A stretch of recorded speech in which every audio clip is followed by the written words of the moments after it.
தமிழக வெற்றி கழகம் தான் நீ தமிழகத்தோட மிக சிறந்த மிக பெரிய கட்சியே. அதனால தான் உங்களால் ஒரு சென்ட்ரல் சர்வேலேருந்து 70 சீட்ஸ் அந்த கட்சி தனியாகவும் கூட்டணி வச்சே திமுக 90 தான் ஜெயிக்க முடியுன்ற நம்பர் வருது. அதுவும் மாறும்னு நான் சொல்லிட்டேன். ஏன்னா எங்களுக்கும் ஃபீல்டு சர்வீஸ் நாங்கள் 180 தான் இருக்கோம். கிட்டத்தட்ட கரெக்டாக இருக்கிற மாதிரி தான் இருக்குது. இன்றைக்கி இருக்கிற ஸ்டேட்டஸ் கோபடி நீங்கள் பார்த்தீங்கன்னா கிரவுண்ட் ரியாலிட்டிக்கு ரொம்ப நெருக்கமாக இருக்கிறதா பார்க்குறேன்.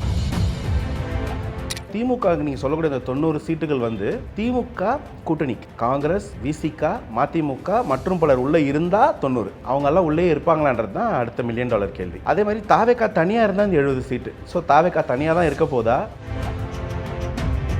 ஒரு பெரிய விஷனோடு இருக்கக்கூடிய தலைவர்கள் நீங்கள் யாரை பார்த்தாலுமே அவங்க 2029 பாஜக வீழ்த்துவதையும் ஒரு முக்கியமான ஒரு விஷனாக வச்சிருக்கிறாங்க. மத்தியில் பாஜக 3 டேர்ம் வந்துட்டாங்க. இது ஒரு பாயிண்ட்ல அந்த இடத்துல இருந்து மாற்றலை அப்படின்னா கிட்டத்தட்ட எதிரில் கட்சியே இல்லாத ஒரு நிலைமைக்கு போயிடுவாங்க அப்படின்றது கிட்டத்தட்ட நிரசமான உண்மை. ஒரு புதிய ரீஜனல் கான்ஃபிடன்ஸை கெயின் பண்ண வேண்டியது ஒரு பாக்கெட்லேயும் ஒரு அத்தியாவசியமாக இருக்குது. அந்த ஒரு தேவை சதர்ன் பெல்ட்டில் தாவேக்காவால் ஃபில் பண்ண முடியும் அப்படின்ற ஒரு தெளிவு தாவேக்காவுக்கு இருக்கிறத விட முக்கியமாக காங்கிரஸ்க்கு ஒரு தேசிய கட்சிக்கு இருக்குது.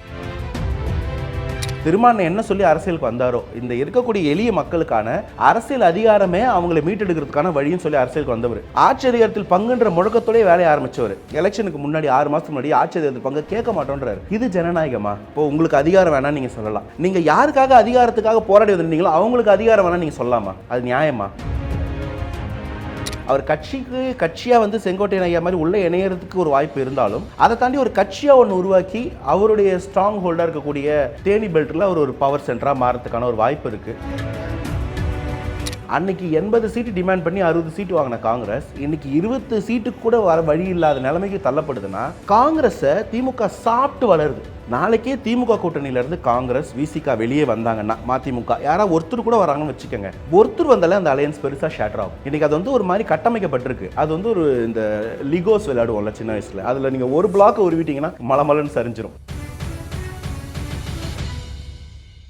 பாயிண்ட் ஆஃப் வியூ நேயர்களுக்கு வணக்கம். இன்றைய அரசியல் நேர்காணலில் நம்மோடு இணைந்திருப்பவர் தாவேக்காவினுடைய ஆதரவாளர் திரு அனந்தஜித் அவர்கள் தான். வணக்கம் பிரதர். வணக்கம். மத்திய உளவுத்துறையிலிருந்து வந்த ஒரு சர்வே, அந்த சர்வேல திமுகவுக்கு 90 இடம், தமிழக வெற்றி கழகத்துக்கு 70 இடம், அதே மாதிரி அதிமுக, பாஜக இது இரண்டிற்கும் 35 இடங்கள் அப்படின்ற மாதிரியான ஒரு விஷயத்தை வெளியிட்டிருக்கிறாங்க. இந்த ஒரு சர்வேயை பற்றி ஃபர்ஸ்ட் உங்களுடைய பார்வை என்ன? இல்லை, கிட்டத்தட்ட க்ளோஸ் டு ரியாலிட்டி இருக்கிற மாதிரி தான் நான் ஃபீல் பண்ணுறேன். ஏன்னா எங்களுக்கும் ஃபீல்டு சர்வீஸ் நாங்கள் 180 தான் இருக்கோம்.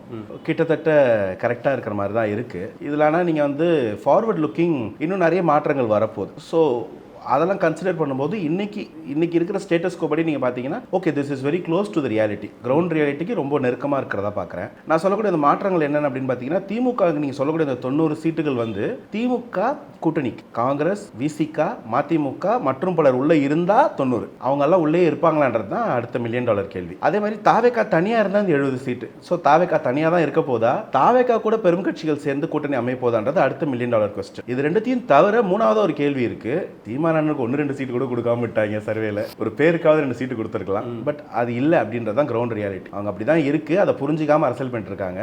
மக்களுக்கான ஒரு முன்னேற்ற அரசியல் யோசிச்சோம்னா அது வரும்ன்றது தான் என்னோட பாயிண்ட் ஆஃப் வியூ. அவங்களுக்கு என்னுடைய சஜஷனை நான் சொல்ல நினைக்கிறேன். 70 சீட் வித்தவுட் அலையன்ஸ் அப்படின்ற மாதிரி தான் சொல்லியிருக்காங்க. இப்போ காங்கிரஸ் கூட்டணின்றது திமுக கூட இருக்கிறதுனால 90 சீட். சமீபத்தில் வந்த நியூஸ் என்ன அப்படின்னா, காங்கிரஸுக்கும் தமிழக வெற்றி கழகத்துக்கும் கூட்டணிக்கான ஒரு பேச்சுவார்த்தை போய்கிட்டு இருக்கு. ராகுல் காந்தி அவர்கள் தமிழக வெற்றி கழகத்துடைய தலைவர் விஜய் கிட்டையும் பேசியிருக்கிறாங்க அப்படின்ற மாதிரியும் சொல்லியிருக்கிறாங்க. ஸோ இந்த கூட்டணி இணைந்தது அப்படின்னா அது என்னவாக மாறும், என்னவாக உருவெடுக்கும்? இல்லை, ஆக்சுவலி இன்னைக்கு பாலிடிக்ஸ்குள்ளே ஆக்டிவாக இருக்கக்கூடியவங்க, ஒரு பெரிய விஷனோடு இருக்கக்கூடிய தலைவர்கள் நீங்கள் யாரை பார்த்தாலுமே அவங்க 2029 பாஜக வீழ்த்துவதையும் ஒரு முக்கியமான ஒரு சித்தாந்தமாக ஒரு விஷனாக வச்சிருக்கிறாங்க. அவங்களோட ஆக்டிவிட்டிஸ் எல்லாம் அதையே உள்ளடக்கியதாக தான் இருக்குது. அது நீங்கள் 2024 வந்த இந்தியா கூட்டணி உட்பட நான் அப்படி தான் பார்க்குறேன். ஸோ மத்தியில் பாஜக 3 டேர்ம் வந்துட்டாங்க. ஸோ அவங்கள நீங்கள் ஒரு பாயிண்ட்ல வீழ்த்த அந்த இடத்துல இருந்து மாற்றலை அப்படின்னா கிட்டத்தட்ட எதிரில் கட்சியே இல்லாத ஒரு நிலைமைக்கு போயிடுவாங்க அப்படின்றது கிட்டத்தட்ட நிரசமான உண்மை. ஏன்னா என்ன குட்டிக்காரன் நடிச்சாலும் அந்த 100 மார்க்கை தாண்ட முடியல காங்கிரஸால. ஸோ ஒரு புதிய ரீஜனல் கான்ஃபிடன்ஸை கெயின் பண்ண வேண்டியது ஒரு பாக்கெட்லேயும் ஒரு அத்தியாவசியமாக இருக்கு.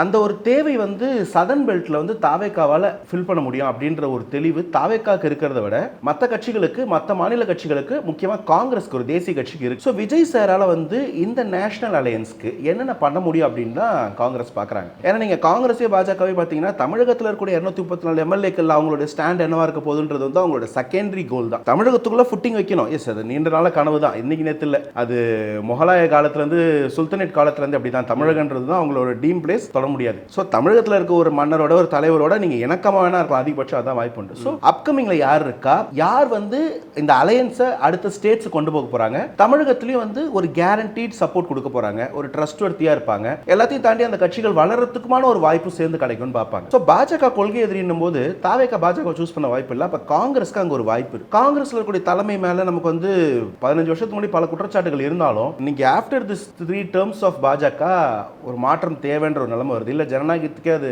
ஆபத்தா போயிடும்னு பயம் இருக்கு. அப்போ தாவேக காங்கிரஸ் ஆதரிச்சா காங்கிரஸ்க்கு என்னென்ன எட்ஜ் கிடைக்கும், தமிழகத்தில் என்ன ஃபுட்டிங் இருக்கும், தமிழகத்தை தாண்டி கேரளாவோ இல்லை தமிழர்கள் இருக்கக்கூடிய கர்நாடகா ஆந்திரா கோஸ்டல் பெல்ட்டோ இல்லை பார்டர் பெல்ட்டோ அதை தாண்டியுமே நீங்கள் விஜய் சார் ஒரு ரீசெண்டாக ஒரு சர்வே எடுத்து பார்க்குறேன். நீங்கள் அக்ராஸ் இந்தியா உத்தரப்பிரதேஷ் உத்தரகண்ட் டெல்லியிலலாம் வந்து ஃபேன் பேஸ் தெரியுதுங்க. எனக்கு ஆச்சரியமா இருந்துச்சு. அது அந்த ஃபேன் பேஸை வச்சு காங்கிரஸ் அவர்கள் வந்து விஜயனுடைய ஃபேன் பேஸை வச்சு கேரளத்தையும் சரி புதுச்சேரியும் சரி இதை எல்லாத்தையுமே வந்து கவரணும்னு நினைக்கிறதுக்காக விஜய் கூட கூட்டணிக்கு வரணும்னு நினைக்கிறாங்களா இல்ல வேற என்ன காரணத்துக்காக இல்லை, இது வந்து நான் ஒரு ஃபேன் பேஸ்ன்னு நான் சொல்றது என்னன்னா, ஒரு தமிழ்நாட்டில் இருக்கக்கூடிய ஒரு நடிகர் தமிழ் படங்களில் மட்டுமே நடிச்சிருக்காரு. அந்த படங்கள் டப்பாய் தான் வந்து நீங்கள் மற்ற ஸ்டேட்டில் போச்சு. ஒரு பேன் இந்தியா மூவி மாதிரிலாம் ஒரு அட்டம் பண்ணல, மற்ற லாங்குவேஜில் அந்த காலத்தில் ரஜினி சார் கமல் சார் நடிச்ச மாதிரிலாம் நடிக்கல.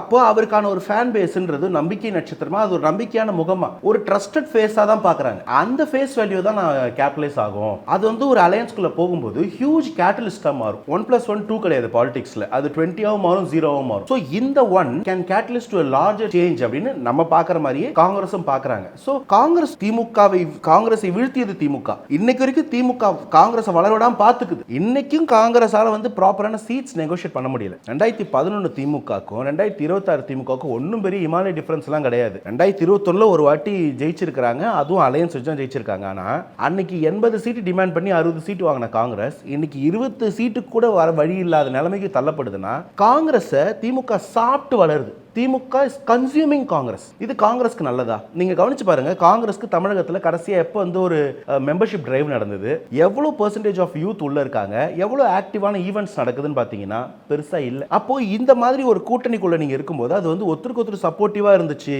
மியூச்சுவலா இருந்ததுன்னா கதை வேற. ஒருத்தர் உண்டு இன்னொருத்தர் வளர்றதா இருந்தா அது சிம்பியாட்டிக்கா மாறிடும். சிம்பியாட்டிக் கூட இது பாராசைட்டிக் நான் சொல்லுவேன். அப்போ அது காங்கிரஸ்க்கு நல்லது இல்லைன்னா அந்த தலைவர்களுக்கு ஒரு விஷயம் இருக்கும். யாரும் வந்து திமுக வளர்க்கறதுக்கு கட்சியை அழிஞ்சு போட்டு விட மாட்டாங்கல்ல. அப்போ அங்க ஒரு விஷயம் வரும்போது அதே விஷயம் எல்லார் மேலயும் நான் பார்க்கிறேன். மதிமுக அதே குற்றச்சாட்டு வைக்கிறாங்க, நீங்க எங்களுக்கு சீட்டு கொடுக்க போதுமான கொடுக்க மாட்டீங்க, கொடுக்குற சீட்ல எங்க சின்னத்தில் நிக்க மாட்டீங்கன்னா நாங்க எப்படி அங்கீகாரம் பெறுவது? இப்ப விசிக ஆட்சி அதிகாரத்தில் பங்குன்னு கேட்டு ஒரு முழக்கத்தை எழுப்பி இன்னைக்கு ஆட்சி அதிகாரத்தில் பங்கு வேணான்ற நிலைமைக்கு போறாங்க. நிர்பந்தமா இருக்கக்கூடிய வாய்ப்பு இருக்கு. ஏன்னா அப்படி இல்லைன்னு நம்ம சொல்லிட முடியாது. அனைவருக்குமான தலைவர் அம்பேத்கர் விழாக்கு வந்து திருமணம் வர்றதா இருந்து கடைசி நேரத்தில் விஜய் சார் வர்றாருன்னு அவர் வரக்கூடாதுன்னு யாரும் நிர்பந்திச்சு வராம போன நிலைமையெல்லாம் பார்க்குறோம்.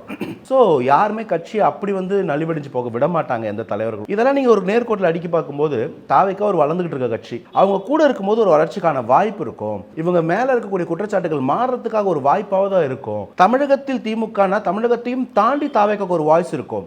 இஃப் அண்ட் பட் கேஸ்லேயே வைங்க, பட் வாய்ப்பு இருக்குல்ல. அந்த வாய்ப்பு அந்த தலைவர்கள் பார்க்க மாட்டாங்களான்னு நான் கேட்குறேன். அவ்வளோ. ஸோ இப்போ வந்துட்டு காங்கிரஸ் வந்து தமிழக வெற்றி கழகத்தோட கூட்டணிக்காக ஒரு முனைப்போட செயல்பட்டு இருக்காங்க அப்படின்ற மாதிரி நீங்க சொல்றீங்க. தமிழக வெற்றி கழகமும் காங்கிரஸ் கூட கூட்டணி வைக்கிறதுக்கு ஒரு முனைப்போட செயல்பட்டு இருக்கிறதான ஒரு பார்வை இங்க எல்லாருக்குமே இருக்கு. புதுச்சேரியில போயிட்டு அவங்க வந்து ஒரு பொதுக்கூட்டம் போடுறது அப்படின்ற ஒரு விஷயம் வந்துட்டு என்ன காரணத்துக்காக அப்படின்னு யோசிச்சு இதே நேர்கோட்டில் பார்க்கும்பொழுது நம்ம வந்துட்டு மறுபடியும் காங்கிரஸ் கூட வந்துட்டு ஒரு அலைன்ஸை வந்துட்டு மேற்கொள்றதுக்காக தமிழக வெற்றி கழகம் வந்துட்டு ஒரு முனைப்போட செயல்படுறாங்களா அப்படின்ற ஒரு கேள்வியும் எழுப்புது இல்லையா? வெறும் 26 வரைக்கும் இல்லை, நான் 29 சேர்த்து சொன்னேன். நான் அதை தான் இந்த கேள்விக்கு நீங்க வருவீங்கன்னா அந்த கேள்வி பதில் தான் நான் சொல்லி ஆரம்பிச்சேன். ஏன்னா தமிழகத்தின் 2026 தேர்தலை தாண்டி பாராளுமன்றத்துக்கான 2029 தேர்தல் மேல எல்லா பொலிட்டிக்கல் விஷன் இருக்கவங்களும் கண் வச்சிருக்காங்க. ஏன்னா 4வது டேர்மா பாஜக வெல்ல விடுவது அவ்வளவு நல்லதா, ஜனநாயகத்துக்கு அவ்வளவு ஆரோக்கியமா நான் கேட்கிறேன். பாஜக மேல நீங்க விருப்பு வெறுப்பெல்லாம் ஒரு பக்கம் வைங்க, உங்களை அடிப்படையில் கேட்கிறேன். 4 டேர்ம் ஒருத்தர்கிட்ட கொடுத்தீங்கன்னா எதிர்கட்சியில் ஒன்று இருக்குமா? அப்ப அந்த கட்சி வந்து ஆட்டோகிராட்டிக்கா மாறினா அது ஜனநாயகமா? பவர் கரப்ட்ஸ்னு சொல்லுவாங்க, அப்சல்யூட் பவர் கரப்ட்ஸ் அப்சல்யூட்லின்னு சொல்லுவாங்க. அப்போ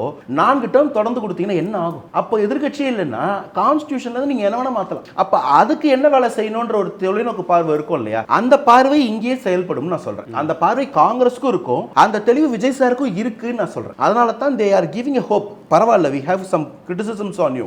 நீங்க அப்படியே வந்து ஒரு பிரிஸ்டின் பியூரான பார்ட்டிலாம் இல்ல, நிறைய குற்றச்சாட்டுகள் இருக்கு, ஈழப்படுகொலை உட்பட. பட் இன்னைக்கு இந்தியாவை காப்பாற்ற வேண்டிய ஒரு தேவைக்கு வந்து நிக்குதுன்னும் போது what will be the best choice, இருக்கிற கலெக்ஷனில் எதை பெஸ்ட்டாக சூஸ் பண்ண முடியும்ன்ற தேவை, அதை நோக்கி போகிறாங்கன்னு நான் சொல்றேன். டிடிவி அவர்கள் வந்து சமீபத்தில் ஒரு ப்ரெஸ் மீட்டில் ஒரு விஷயம் சொல்லியிருப்பார். ஏன்னா இப்போ நம்ம வந்து கூட்டணி பற்றி பேசுனதுனால விஜய் அவர்களை பற்றி டிடிவி அவர்களும் ஒரு விஷயம் சொல்லியிருக்காரு. என்ன அப்படின்னா, ஒரு இரண்டாவது பெரிய கட்சியாக தமிழக வெற்றி கழகம் தமிழ்நாட்டில் வந்து வளர்ந்துக்கிட்டு வருது. ஸோ இப்படியே நீடிச்சது அப்படின்னா என்டிஏவினுடைய கூட்டணியை பின்னுக்கு தள்ளிட்டு தமிழக வெற்றி கழகம் வந்துட்டு ஒரு முன்னிலைக்கு வரும் அப்படின்ற மாதிரி சொல்லியிருக்காரு. இது எந்த அளவுக்கு ஒரு வேகமான ஒரு செயல்பாட்டில் இருக்குன்னு நீங்கள் நினைக்கிறீங்க? ஆக்சுவலி வந்து தமிழக வெற்றி கழகம் தான் நீ தமிழகத்தோட மிக சிறந்த மிகப்பெரிய கட்சியே. அதனால தான் வந்து உங்களால் வந்து ஒரு சென்ட்ரல் சர்வேலேருந்து 70 சீட்ஸ் அந்த கட்சி தனியாகவும் கூட்டணி வச்சே திமுக 90 தான் ஜெயிக்க முடியுன்ற நம்பர் வருது. அதுவும் மாறும் நான் சொல்லிட்டேன். அப்போ தமிழகத்தின் பிரைம் பொலிட்டிக்கல் ஃபோர்ஸ் இன்னைக்கு தாவேகா தான், அதில் யாருக்கும் மாற்று கருத்து இல்லை. அந்த அலையன்ஸாக பார்க்கும்போது திமுக அலையன்ஸோட ஒரு பெரிய அலையன்ஸே தாவேகா ஃபார்ம் பண்ணுன்னு திரு டிடிவி அவர்கள் சொல்றாரு. அவர் ரொம்ப காலமாக தாவேகாவையும் விஜய் சார் ரொம்ப ஆதரிச்சு பேசிட்டு இருக்கிறதையும் பார்க்குறோம்.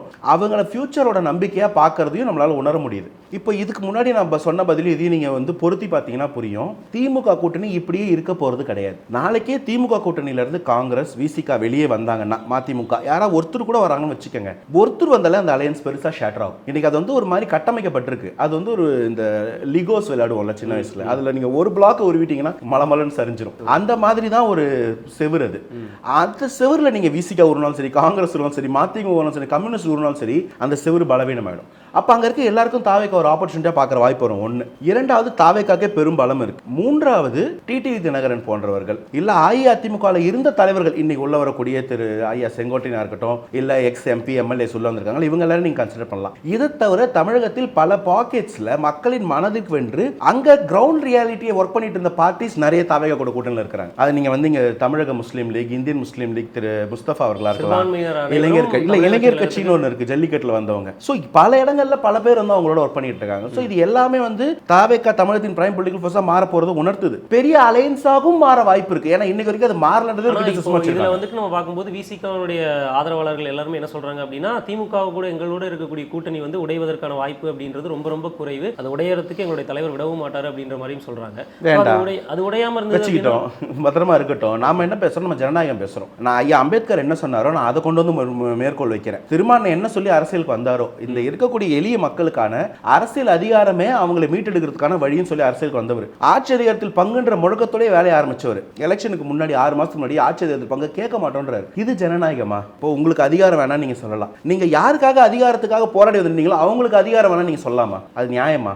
இப்ப அந்த இடத்துக்கு திருமாவளவன் தள்ளப்பட்டிருக்காரு. ஒரு சிறந்த போராளிக்கே இந்த நிலைமைன்னா பாத்துக்காங்க இருக்கக்கூடிய ஜனநாயகத்தை நான் சொல்றேன். பாமகவும் பாஜகவும் இருக்கிற அலையன்ஸ்கள் போக மாட்டேன்றது திருமாவளவனுடைய ஒரு சபதம். ஆனா போன திருமண நாள் ஐயா ஸ்டாலினுக்கும் துர்காமாவோட திருமண நாள் விழாவில் எல்லா கூட்டணி கட்சிக்காரர்களும் ஐயா ஸ்டாலின் முதல்வருக்கு வந்து பவர் கொடுக்குறாங்க, நீங்கள் யாரை வேணால் கூட்டணி கொண்டு வாங்கன்னு. அப்போ வந்து இந்த கூட்டணியை தாண்டி வெளியில் 2 ஆப்ஷன் தான் இருந்தது. ஒன்று பாமக, இன்னொன்று தேமுதிக. திமுக எதிர்ப்பிலே உருவான கட்சி. பாமக வந்தால் விசிகா இருக்கக்கூடாது. அப்போ யார் வேணா உள்ள சேர்த்துக்குன்னு சொல்லி நீங்கள் ஒரு அவனியை கிரியேட் பண்ணுறீங்கன்னா அப்போ பாமக உள்ளோட போகிறீங்களா? அப்போ திருமாவளவனுடைய அரசியல் நிலைப்பாட்டுக்கு இங்கே என்ன மரியாதை இருக்குது? இந்த கேள்விகள்லாம் எழுப்புறீங்களா? இப்போ இதெல்லாம் வந்து ஏன் அந்த காம்ப்ரமைஸ்குள்ளே போகணும்? ஸோ நம்மளுடைய சொல்லும்போது இப்போ தேமுதிகவையும் பாமக ஒரு ஃபேக்ஷனை மிஸ் அவுட் பண்ணிட்டேன். அவங்களுக்கு இல்லாம ஒரு அலையன்ஸ்க்கு ஒரு பெரிய ஒரு ஃபேவரான ஒரு டார்கெட்டா வந்து தாவேக்கா இருக்கக்கூடிய வாய்ப்பு இருக்கு. அப்ப இதெல்லாம் நீங்க கூட்டி கழிச்சு பாருங்க.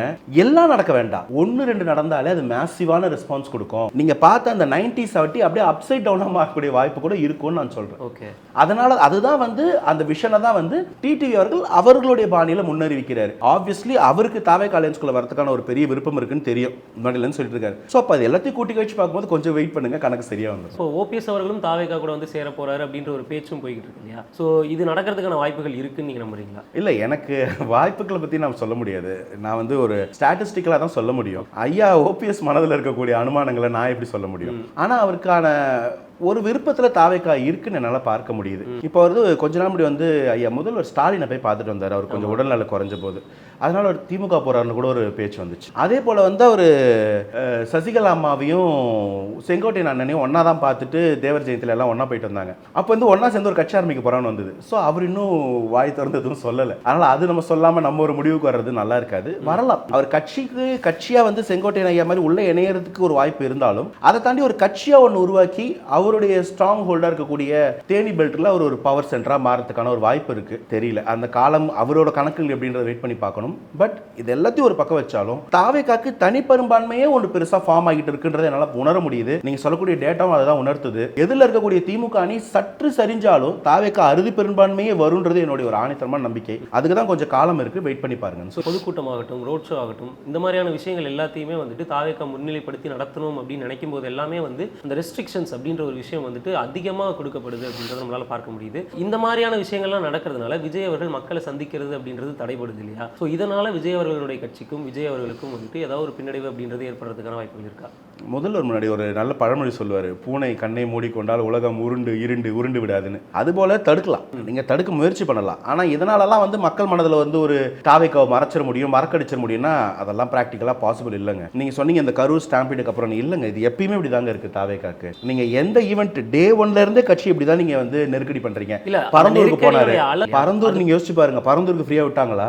ஒரு டோல்லையும் 10 பேரிகேட் போட்டு ஒவ்வொரு வண்டியும் பிடிச்சாங்க. அந்த பக்கம் நார்மலாக பாஸ் பண்ணவங்கள கூட பிடிச்சி நிற்க வச்சாங்க. விஜய் சார் கான்வாய் போய் அங்கே ரீச் ஆகிற வரைக்கும் யாரையும் போகாம, எங்க இவங்க விஜய் சாரோட போயிடுவாங்க, அந்த கூட்டம் பெருசாக வந்துருமோன்னு. மதுரையில் 2வது மாநில மாநாடு நிகழ்த்தினாங்க. அதுக்கு போகும்போது அவ்வளோ பெரிய ரோட்ல குழி தோண்டி போட்டதா இருக்கட்டும், ஒவ்வொரு ஊர்லயும் டோல்கேட்ல ஆளுங்களை பிடிச்சி வச்சதா இருக்கட்டும், பெர்மிஷன் கேட்ட டே வந்து ஒரு மண்டே, அது ஒரு லாங் வீக்கெண்டோட தொடர்ச்சி, விநாயகர் சதுர்த்தி ஒட்டி. ஆனா பெர்மிஷன் அங்கே கொடுக்க முடியாதுன்னு சொல்லி அதுக்கு முன்னாடி இருந்த போஸ்ட்போன் பண்ணி பார்த்துருப்பீங்க, ப்ரீபோன் பண்ணி ஒரு வார நாளில் வச்சு கூட்டம் வராடம் பார்த்துக்கிறதுக்கு என்ன வழியாக பண்ணாங்க. இது போல ஏகப்பட்ட நெருக்கடி எப்பயுமே தாவேகாக்கு எதிராக இருந்துகிட்டு தான் இருக்கு. மக்கள் அலையை இதனால அண்டர் எஸ்டிமேட் பண்றாங்களா, இல்ல இந்த டெமோக்ரஸிக்கு இருக்கக்கூடிய அந்த டெமோக்ராட்டிக் வில், அந்த மக்களுடைய மனசாட்சியை வந்து குறைச்சி மதிப்பிடுறாங்கன்னு தான் எனக்கு புரியல. பட் நான் என்ன சொல்றேன், நல்லா பண்றீங்க, அதை பண்ணுங்க. நீங்க அழுத்ததான் மக்கள் மனதில் வந்து என்ன அந்த தம்பியை வந்து நம்மளை பார்க்க கூட விட மாட்டாங்களேன்னு கோவம் அதிகரிக்குது. அதுவே ஆட்சி மாற்றத்துக்கு பெருசா இருக்கும். ரெண்டாவது, நீங்க மக்களை நேரில் சந்திக்கிறதுக்கு எவ்வளவு கட்டுப்பாடு வேணா போடலாம். இன்னைக்கு காலகட்டத்தில் மக்களை நேராக விஜய் சார் பேசுறதுக்கு பெரிய எஃபர்ட்லாம் இல்லை. ஒரு 3 நிமிஷம் வீடியோ போட்டாருன்னா அது உங்க மொபைலுக்குள்ளே வந்து